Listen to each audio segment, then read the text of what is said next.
क्या भारत में सेकुलरिज्म की जरूरत थी, जिसके लिए भारत के प्रियम्बल को, जिसे सोल ऑफ इंडियन कॉन्स्टिट्यूशन कहा गया है, उसे बदला गया।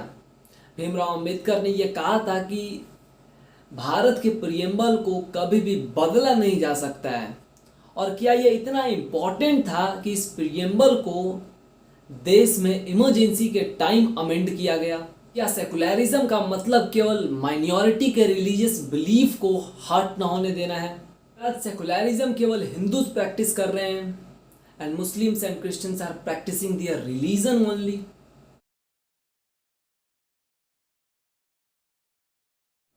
सिक्सटीन, 17 और 18 सेंचुरी में यूरोप में कई धार्मिक लड़ाइयाँ चल रही थीं। ये लड़ाइयाँ 1517 में प्रोटेस्टेंट रिफॉर्मेशन के शुरुआत के बाद शुरू होती हैं, जो यूरोप के कैथोलिक कंट्रीज के पॉलिटिकल और रिलीजियस ऑर्डर को बिगाड़ के रख देती है। इनमें से सबसे इम्पॉर्टेंट लड़ाई जो है वो 30 ईयर्स वॉर इन जर्मनी है, जो कि 1618 से 1648 तक प्रोटेस्टेंट और रोमन कैथोलिक्स के बीच चलती है। और यहीं से सोवर्निटी और सेकुलरिज्म जैसे आइडिया की शुरुआत होती है, ताकि फ्यूचर में और भी ऐसी धार्मिक लड़ाइयाँ न हो सके। वैसे तो सेकुलरिज्म शब्द का इस्तेमाल इस टाइम पे किया नहीं जाता है। सेकुलरिज्म शब्द का इस्तेमाल सबसे पहले 1851 में ब्रिटिश रिफॉर्मर जॉर्ज जैकब करते हैं। आज़ादी से पहले भारत में सेकुलरिज्म से रिलेटेड दो आइडियोलॉजीज चल रहे थे। सबसे पहला multiculturistic view of Gandhi, Nehru and Tagore, जिनका मानना था कि सभी रिलीजन को इक्वली ट्रीट किया जाए। नेहरू का मानना था कि रिलीजन एक प्राइवेट मैटर की तरह है, जिसका ना तो पब्लिक लाइफ पे और ना ही पब्लिक लाइफ में कोई रोल रहे।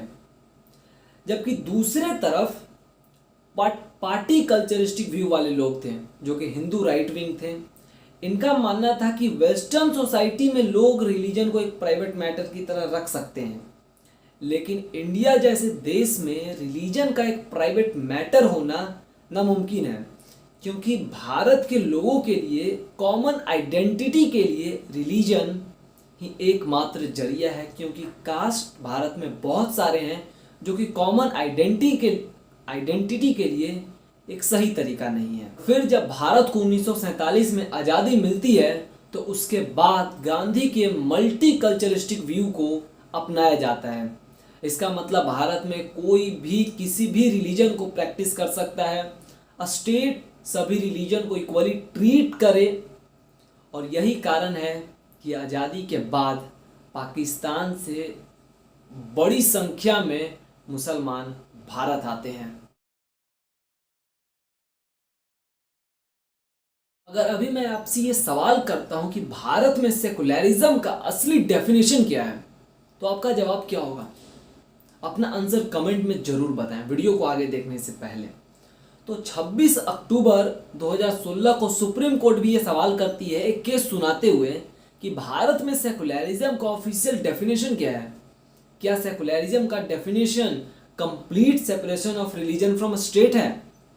तो सुप्रीम कोर्ट की एक बेंच ये कॉन्क्लूड करती है कि नहीं, भारत में सेकुलरिज्म का official definition complete separation of religion from state नहीं है, बल्कि भारत में सेकुलरिज्म का ऑफिशियल डेफिनेशन ये है कि स्टेट सभी रिलीजन को इक्वली ट्रीट करे। तो मेरा आपसे वापस एक सवाल है कि क्या भारत में सभी रिलीजन को इक्वली ट्रीट किया जाता है? वापस कमेंट बॉक्स में जाइए।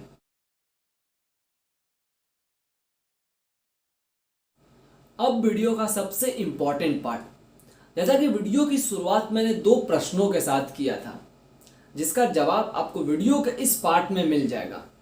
तो 15 नवंबर 1948 को प्रोफेसर केटी शाह संविधान सभा में यह आग्रह करते हैं कि भारत के संविधान में सेकुलर शब्द को जोड़ दिया जाए। इसके जवाब में एच.सी. मुखर्जी ये कहते हैं कि क्या हम सच में एक सेकुलर देश बनना चाहते हैं, और अगर हाँ, तो हम किसी को रिलीजन के आधार पे माइनॉरिटी नहीं कह सकते हैं, और हम अपने एक ही संविधान में माइनॉरिटी और सेकुलर को मान्यता भी नहीं दे सकते हैं। तो फिर ये फाइनली कॉन्क्लूड किया जाता है कि भारत के संविधान में सेकुलर शब्द को ऐड नहीं किया जाएगा। यहाँ तक कि जवाहरलाल नेहरू और डॉक्टर भीमराव अंबेडकर भी इस बात से सहमत हो जाते हैं, क्योंकि उस दिन संविधान सभा में इस चीज पे काफी देर तक बहस चलती है। लेकिन फिर 1976 में पंडित जवाहरलाल नेहरू की डॉटर इंदिरा गांधी कॉन्स्टिट्यूशन में 42nd अमेंडमेंट करके, सॉरी यहाँ पे ये मेंशन करना बहुत जरूरी है कि इमरजेंसी के टाइम 42nd अमेंडमेंट करके सेकुलर और सोशलिस्ट शब्द कॉन्स्टिट्यूशन के प्रीएम्बल में जोड़ दिया जाता है। ये काम पूरे ऑपोजिशन को जेल में बंद करके किया जाता है, ना तो इस पे कोई डिस्कशन की जाती है, ना तो इस पे कोई चर्चा किया जाता है, और ऐसे ही इतना बड़ा फैसला देश में इमरजेंसी के समय ले लिया जाता है। खास बात यह है कि भारत में सेकुलरिज्म को कॉन्स्टिट्यूशन में ऐड करने या ना करने पे केवल एक बार डिस्कशन किया गया था, जो कि मैंने आपको बताया, और फिर ये डिसाइड हुआ था कि कॉन्स्टिट्यूशन में सेकुलर शब्द को नहीं जोड़ा जाएगा। और ये है कॉन्स्टिट्यूशन में सेकुलर शब्द ऐड होने की पूरी हिस्ट्री। आज मेरा सवाल है भारत के उन हिंदू से जो खुद को सेकुलर बताते हैं, जो कि वो है नहीं, कि कहा जाते हैं ये लोग जब पाकिस्तान में हिंदू की संख्या 23% से घटकर 2% हो जाती है, बांग्लादेश में ये संख्या 13.5% से घटकर 8.5% हो जाती है। स्टार्टिंग में मैंने आपसे एक सवाल पूछा था कि क्या आज केवल हिंदूज ही सेकुलरिज्म को प्रैक्टिस कर रहे हैं, तो इसका जवाब मैं आप पे छोड़ता हूं, लेकिन मैं आपको कुछ फैक्ट्स जरूर बताऊंगा जिसके बेसिस पे आप इसका आंसर ले सकते हैं। दुनिया में 23 कंट्रीज ऐसे हैं जहां पे मुस्लिम मेजॉरिटी में हैं और वे सेकुलर हैं, सॉरी वे अपने आप को सेकुलर कहते हैं। इनमें से कुछ अल्बानिया, तुर्की, तजाकिस्तान, इंडोनेशिया और भी कुछ देश हैं। और इनमें से कुछ देशों की अगर मैं आपको सेकुलरिज्म बताऊं तो आप इसमें कंफ्यूज हो जाएंगे कि सेकुलरिज्म का डेफिनेशन और मीनिंग क्या है। इन सेकुलर मुस्लिम कंट्रीज के पॉपुलेशन पे एक बार नजर डालते हैं, और ऐसा नहीं है कि ये नंबर स्टार्टिंग से ही ऐसे थे। आज पूरी दुनिया में 96 कंट्रीज सेकुलर हैं। पूरी दुनिया की बात करें तो सेकुलर का मतलब वो जो ना तो किसी रिलीजन को प्रैक्टिस करते हैं और ना ही किसी रिलीजन को डिस्करेज करते हैं। तो हम ये कह सकते हैं कि सेकुलर कंट्री वो है जो ना तो किसी रिलीजन को प्रैक्टिस करे, यानी रिलीजन के मैटर में वो न्यूट्रल रहे, ना तो किसी रिलीजन को सपोर्ट करे और ना ही किसी रिलीजन को डिस्करेज करे। इसके अलावा सेकुलरिज्म की और भी 2 डेफिनेशन है वर्ल्ड लेवल के ऊपर, लेकिन इसकी बात हम इस वीडियो में नहीं करेंगे। इस डेफिनेशन के बेसिस पे चाइना दुनिया का मोस्ट सेकुलर कंट्री है, जहाँ पे 90% लोग सेकुलर हैं। इस रिपोर्ट के अनुसार भारत में 2015 में 23% लोग सेकुलर थे, जबकि 2017 में ये नंबर केवल 7% पे आ गया। ये परसेंटेज थोड़ा सा आपको शॉकिंग लगेगा, लेकिन जब आप वीडियो को रिवर्स करेंगे और उस डेफिनेशन को समझेंगे जो मैंने आपको बताया, जिस बेसिस पे ये रिपोर्ट है, ये परसेंटेज है, तब आपको शायद ये नंबर परसेंटेज डाइजेस्ट हो जाए।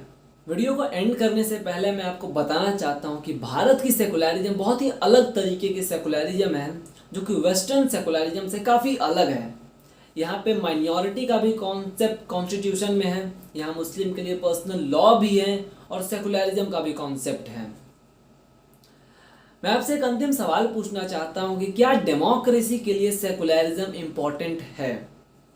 और अगर इस वीडियो पे पॉजिटिव रिस्पांस मिलता है तो मिलेंगे आपसे अगली वीडियो में इस टॉपिक के ऊपर। ऐसे ही और भी वीडियोस के लिए हमारे चैनल को सब्सक्राइब कीजिए, बेल आइकन प्रेस कीजिए, वीडियो को लाइक कीजिए, शेयर कीजिए और अपने सुझाव कमेंट बॉक्स में लिख लीजिए। तब तक के लिए धन्यवाद, मिलते हैं अगले वीडियो में। थैंक यू, जय हिंद। क्या सेकुलरिज्म केवल हिंदू प्रैक्टिस कर रहे हैं? सेकुलरिज्म का मतलब केवल माइनॉरिटी के रिलीजियस बिलीफ को हर्ट ना होने देना। में 23 कंट्रीज ऐसे हैं जहाँ पे मुस्लिम मेजॉरिटी में हैं और वे सेकुलर हैं, सॉरी वे अपने आप को सेकुलर कहते हैं। भारत के उन हिंदू से जो खुद को सेकुलर बताते हैं, जो कि वो है नहीं। कि कहा जाते हैं ये लोग जवाहरलाल नेहरू की डॉटर इंदिरा गांधी, लेकिन इंडिया जैसे देश में रिलीजन का एक प्राइवेट मैटर होना नामुमकिन है। तो सुप्रीम कोर्ट भी ये सवाल करती है सेकुलरिज्म का ऑफिशियल डेफिनेशन क्या है।